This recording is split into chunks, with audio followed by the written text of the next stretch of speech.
one note, that's an awesome name for a podcast. I assume you guys are musicians.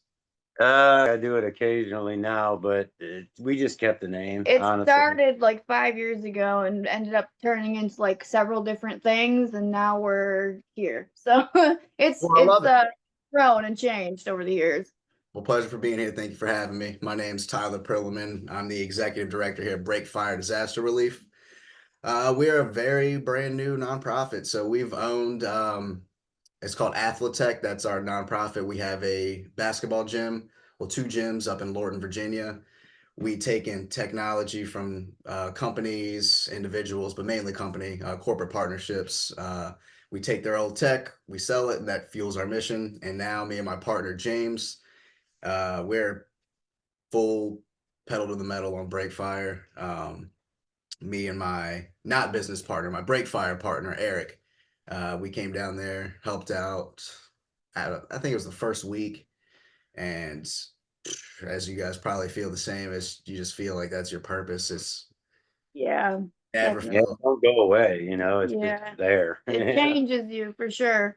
changes you. Where are you from? You're not in North Carolina, right? No, so I actually grew up in Greensboro, North Carolina. It's another reason it hit so hard or hit so close to home for me because now Greensboro is big, but when I lived there back in the day, it's 45 minutes to the closest grocery store. Oh, Uh, wow. so yeah, it was a good time. But yeah, Chimney Rock was about the only thing that we had to go to that was fun and beautiful. So we plenty of memories there. And honestly, to be completely real with you, when it happened, it devastated me so bad. I was trying to put it out of sight, out of mind. My wife was the one. You got to look at this. You look at it. I was eventually. I mean, it took me about 2-3 days just tearing up in the truck on the way to and from work, and I was like, something's got to be done. I don't know what. I don't know how, but I mean, it's killing me. But no, we're from Richmond, Virginia. Oh, Okay. okay. So Yeah, that's a heck of a travel here too, though.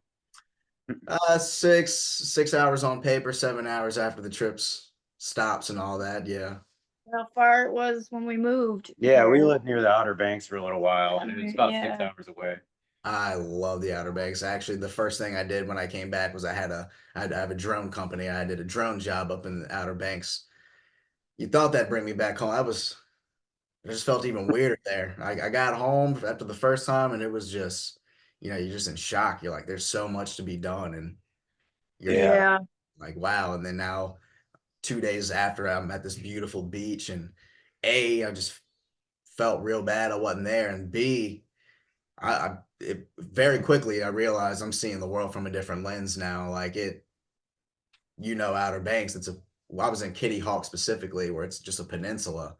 Yeah. Yeah. I just started looking around, and I was like, oh my God, what if a hurricane, like a big one, hits here? Like it just Yeah. changes just about It'd everything be about wild. you. Yeah. Yeah. Well, when we lived there too, it was kind of like we expected that was a possibility of maybe something like that, happening because you're on the coast, like maybe you're going to get a hurricane.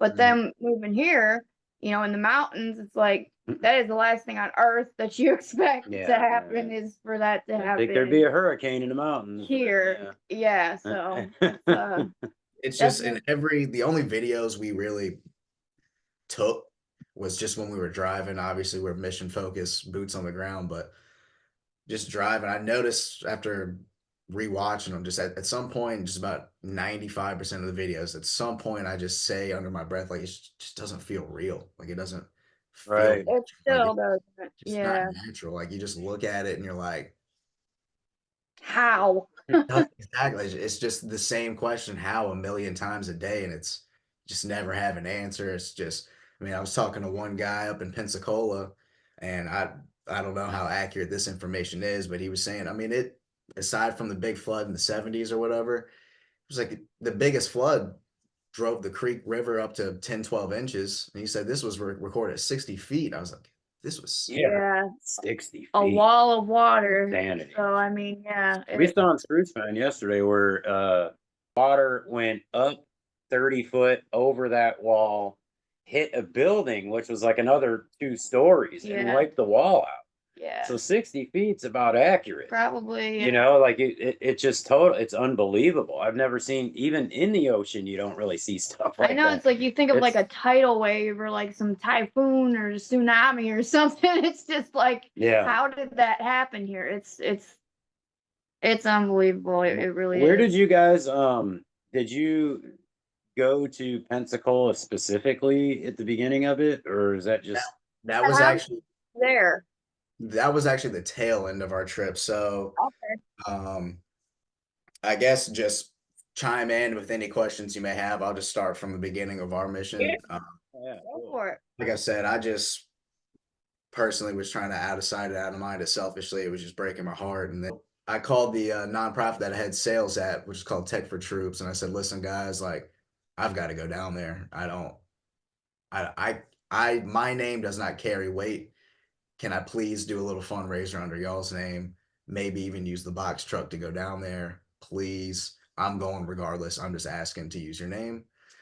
After a little push pull, they agreed. So me and my partner, he works there as well. His name's Eric Bates. He without a skip of the beat, he said he was going with you. I was like, I literally just birthed the idea, brother. He said, I'm coming. I was like, did you ask them? He goes, I'm telling them. So he's our forklift operator there. So he was more than willing. And then he and his wife, along with Midget Dentistries, which is where his wife works, they brought in, I'd say 90% of our donations. So we came down there not knowing what to expect. We heard people were being turned away, arrested, donations seized. So we had no idea what to believe. Um, I had this contact, Miss Raven. If you're out there, please reach out to Breakfire. I still don't have a face to the name.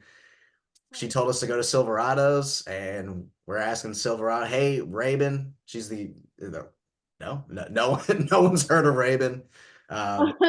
They took us in arms wide open. And there was another group there called Moonshine Relief with Melanie, and they took us under their wing. We stayed at Silverado's a couple nights. Then we relocated to Camp Dorothy Walls and collaborated with this church there. That was the craziest operation. It was Camp Dorothy's in Swananoa, right? yeah. So we were in Black Mountain, Swannanoa at that time. Yeah, it was probably 5 minutes away from Silverado's. Um, but yeah, this church allowed us to. They don't ask. I don't know the logistics of it, but they had a hotel. I don't. They had a hotel. I don't know. So it was a church, giant parking lot here, and then a hotel with another parking lot. Oh And wow, so they own the hotel. All right. yeah, it's the That Lord. Generation Church or Restoration Church? I just know Camp Dorothy Walls. I'm not sure what the church name One was. goes by there. I think I know what you're talking about, but anyway, continue. No, it was crazy. It was unreal. So at that point, it's been a couple days without a shower. So we had trickling water pouring out of the shower. Mm. Showered the next morning, brushed my teeth. 5 minutes after I brushed my teeth, like the Amber Alert goes off, and it's like, "Don't touch the water." I was like, "What do you mean?" And then another one goes off, and it was like toilet flushing water only. I was like, "What? What do you mean?" Ended up getting a rash on my leg. It was all it's the whole thing, but Yeah, I seen that picture of I don't know if that was you or your buddy that got oh the no, that was his eye. Yeah, and his eye. Yeah. Oh my that God. was the Pensacola water. Yeah, that was That's crazy. He didn't even know a drop of water got in his eye. He said, "I think a drop of water just got in my eye." that's all it takes. Yeah. Oh, that's wild. That's all she wrote. I mean, and here's the craziest part about that to me is we were installing a roof and a door on the lady's spring well. That's Mm. as pure as the water's gonna get. Like, Yeah. that's coming Yeah. straight. It was just a tiny hole, and we were at the peak of it. So there was no stagnant. It was flowing this way. So I mean, the water that's coming out is as pure as you're gonna get. Just end of Yeah. story. So just mind blowing. Like I almost felt guilty that we fixed her spring well because I didn't want her to get the impression like it's okay to drink out of it now. Like we told Right. Right. time and time and time again, like don't. We brought multiple water testing kits.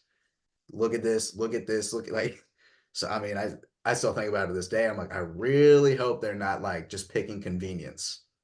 Yeah, Yeah, we're kind of which in that people do. situation Yeah. ourselves right now because our well, we tested it, and we're in Marion, and Mhm. our well came back positive for like heavy high levels of E. coli and stuff. So we Yeah. haven't been using it. Yeah, yeah. So we haven't Yeah. been using it. We've been using bottled water now for like what, 2 months? Well, a month, a month. Yeah. Yeah. Yeah. So we need to get And that done. we're trying to get our landlord on getting that done, but I think she might be waiting on FEMA, so we're just gonna have somebody do it ourselves. But yeah, so I mean, and there's so many days where, like you said, picking the convenience, I'm just like, man, I just want to do it, and I'm like, no, God, no. I That's know. always Here's to get me. sicker. Yeah. So people know like a lot of people don't realize the radius of how badly this area's been affected. Just Mhm. so people know where he's talking about, like Swannanoa is 10 miles east of Asheville, basically. Yeah, Yeah, right. So yeah, we're a good 40 miles east. Oh, yeah. So yeah.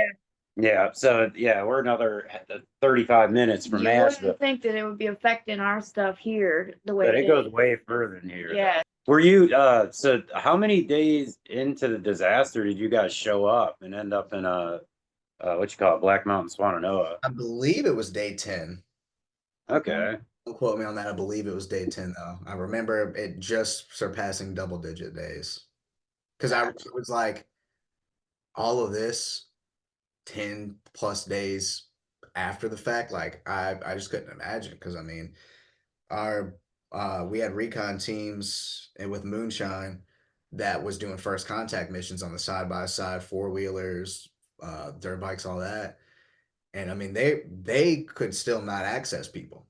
And I'm like, Mm. these people have been just stranded for how long? And I mean, who knows what they lost, who they lost. It's so I was mind blown at that. Like it's just I don't know why I expected the devastation to be lighter based off of Well, the because you don't see stuff You quite never, like yeah. this, It's just almost ever. unimaginable. I mean, and here we are pushing day 70 almost.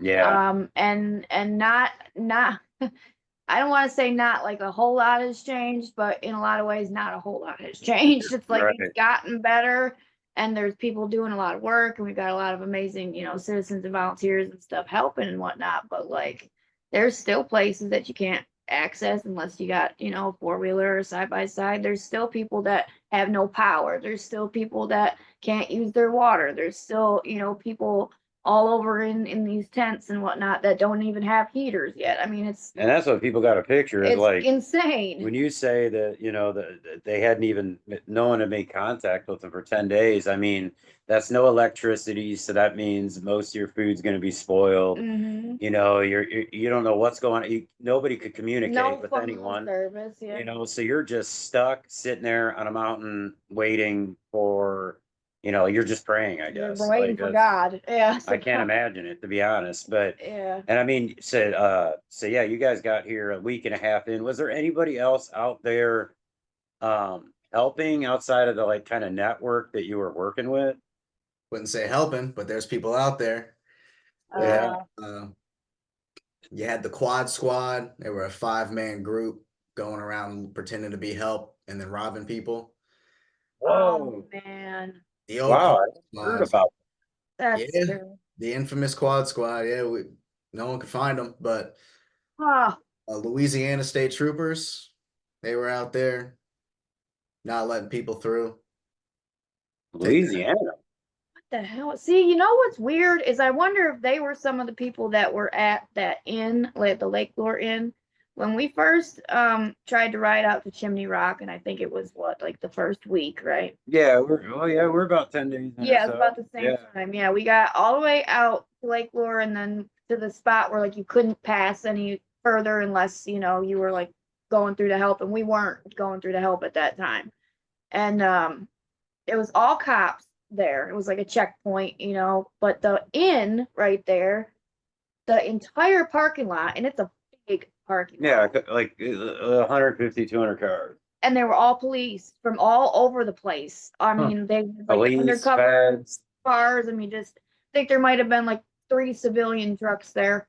I mean, it was really, and I have a video of it, and we're just like, what in the Hmm. hell is Yeah, going and I on? mean, I wasn't. I know people get a negative feeling when they see stuff like that, but I was kind of like, well, at least you got groups of law We enforcement were all coming hoping that they together, were helping. trying to get on the same page and know what the hell they're doing and dealing with. We've had some Yeah. good ones, but it is unfortunate when you hear about stuff like that. And we have heard about plenty of that where it's like, there's certain groups that weren't letting But people through. So you got Louisiana state troopers. I wonder if they can't, why in the world would they even, I don't know. That just breaks, That's that blows crazy. my Just That, based mind. that off, they got the just based, markings on the car and everything. Like that's I never had any problems with any local law enforcement. They were all top, top shelf, just compassionate. My first day there, I mean, we were at Hearts with Hands, and I didn't know he was a cop for a while. We were in line. I was just watching him. He was just I was watching because he was stopping to everyone, having a 10-second conversation, giving him a hug. I was like, "What's going on here?" And I just rolled in. This is my first stop, so he pulls out, he stops at the car in front of me. Stop. He goes, "Hey man, I just want to say I appreciate what you're doing, and we love you, and we're praying for you." And I was like, "Oh my gosh!" Like that was my Yeah. that was my first experience, and basically every experience with local law enforcement. They were just wonderful. But Louisiana State Troopers, I don't know. I don't know what they were doing there. Here. Maybe they figure they know what they're doing because they got Katrina and whatever. I don't know why they come here. It's If and you were you you ask me, they had a job. I don't know what their job was, but something. they were not out in the middle of the woods stopping people from going up the mountains making first contact just by chance. Yeah, I agree. I that's know. really odd. The Yep. guy That's just said, "You have no jurisdiction here, yeah?" I said, "No." And they said, "So respectfully, we're going up to that mountain. Just the easy way or the hard way. Like we could be men about this and shake hands and let us pass, or we can get Yeah. right. Yeah, this isn't I'm letting them go." But I mean, I heard that happen multiple times with our crew, multiple times with those guys every time. wow. Huh. That's something new I haven't Yeah. heard at all. Yeah. So That's you're That's actually a week old for me too. Our guy was telling us that. I was like, "You're just now, you're just now letting me know this." He's like, "Oh, right. wow. off my mind." I was like, "All right, well, glad we're here now." But Yeah. take that how you will. I don't know, but it was definitely Yeah, it that's was weird, and I You think guys have like